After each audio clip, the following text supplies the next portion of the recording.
What's up guys, welcome back to another video, and this time around I'm driving the Mercedes-Benz GLA200. This is the entry point into the Mercedes SUV lineup, and it's followed by the GLB, the GLC, the GLE, the GLS, and of course the G-Wagon.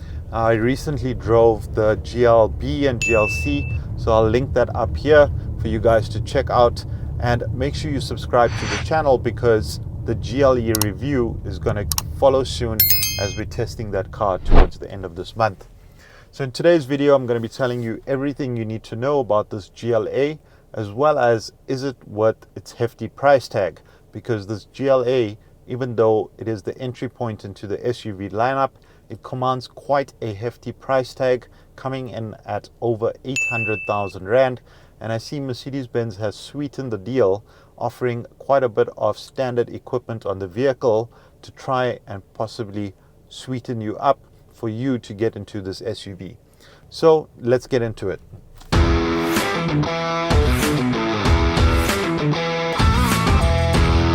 So from a design perspective, I really like the design of the GLA. Obviously, still small considering it is, the entry point into the SUV range, but I really think it looks really nice, and finished in the spectral blue, it really does pop, and the color looks absolutely amazing, especially in the sun, and when you get the right kind of light onto it, you really do appreciate the finish of this vehicle. From the front of the vehicle, you get LED headlamps with daytime running lights, you get a new front bumper with a new front grille, as well as these black accents at the bottom of your bumper, kind of adding to the overall design and some sort of sportiness on the SUV. It does have some sort of sporty appeal, especially with this one. It's got these 19-inch rims on them, but I don't know whether that's what I would want on this vehicle, right? I don't know whether I would opt for the 19-inch rims. They do look quite nice, finished in two-tone gloss black, and this machine finish. It's not the quickest of SUVs, so obviously adding a little bit of weight. And obviously when you're in an SUV, you kind of want to go on a little bit of a beaten path, and big rims is not really my preference, right? But again, Mercedes are known for their sporty SUVs, so you can add on to that if you want, and if that's really what you're thinking of doing. At the top of the vehicle, you've got roof rails, which are functional, and they are able to hold up to 75 kgs of weight. So they do offer a purpose, right? Additionally, you get a panoramic sunroof, which is quite nice and brings quite a bit of light all the way to the rear of the vehicle.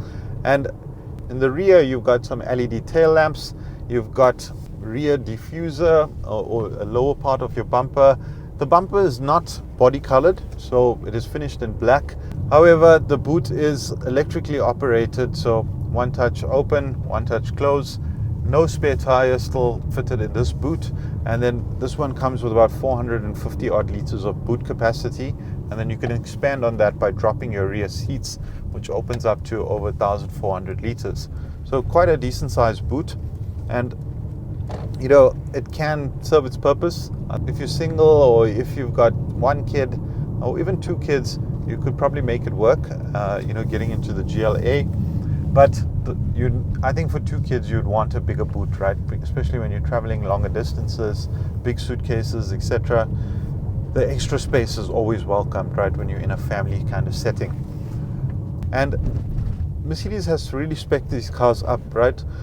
This one, Mercedes is now offering AMG line as standard, and then you also get the panoramic sunroof as standard, as far as I know.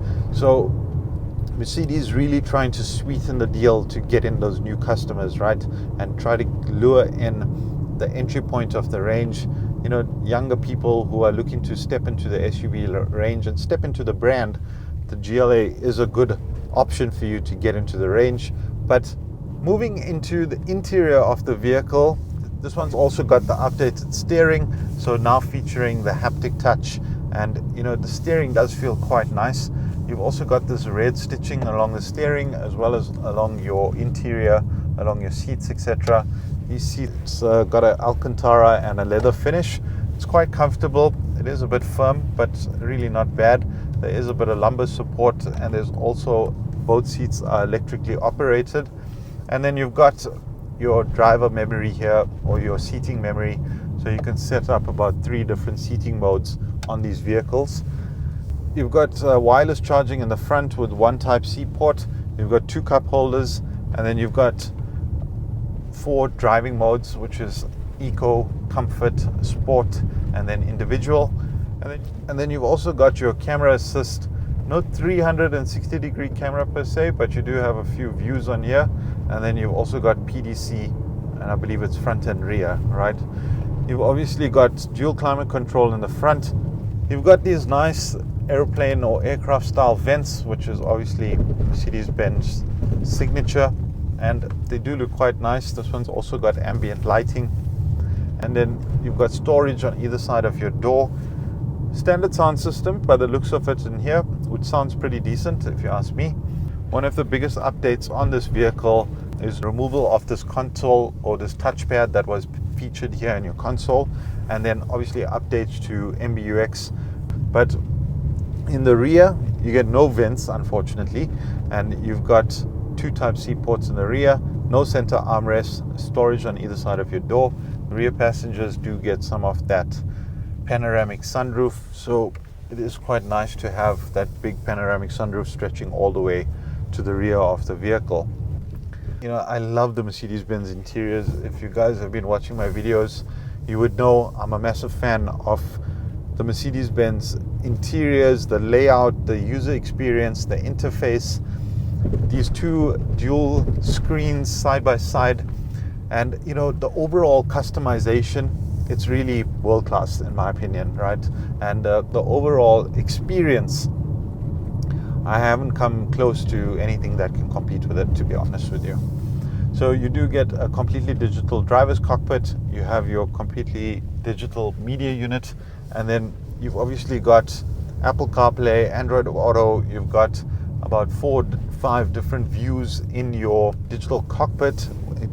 Navigation is also available on this vehicle, but I don't know whether that is a worthy option, to be honest with you. Obviously, a lot of people just gravitating towards Apple CarPlay and Android Auto, and you know, within that you've got your Waze, Google Maps, all of that stuff.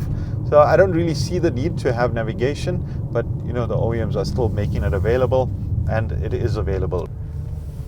So this vehicle has a 1.3 liter turbo motor, and it develops 120 kilowatts and 270 newton meters of torque, and it's mated to a 7-speed dual clutch transmission. 0 to 100 in like 8.9 seconds or so, and then you've got a top speed of about 210 kilometers an hour.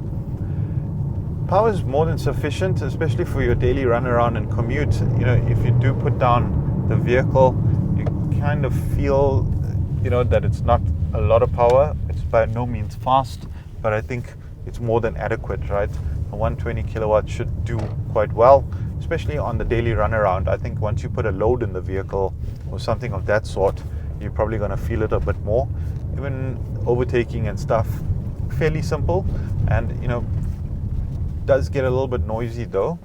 You know, a little bit more strain on the engine, especially when you're trying to accelerate quite hard. But all in all, pretty decent performer, and power was more than sufficient for whatever I was using it for. And it's not the type of vehicle that you feel like you want to be speeding around all over the place.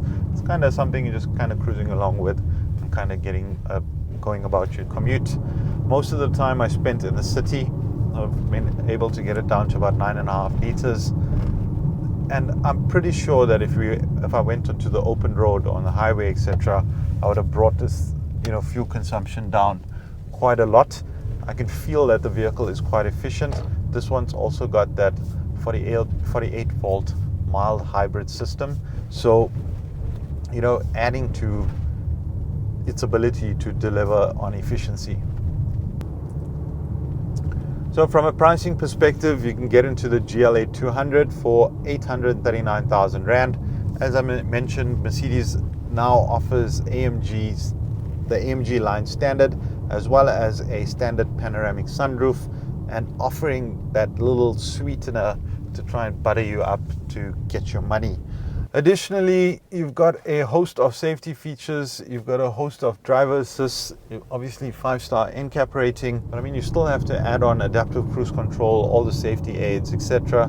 So it can become quite costly and easily get you closer to the R1,000,000 mark, depending on how you spec your vehicle.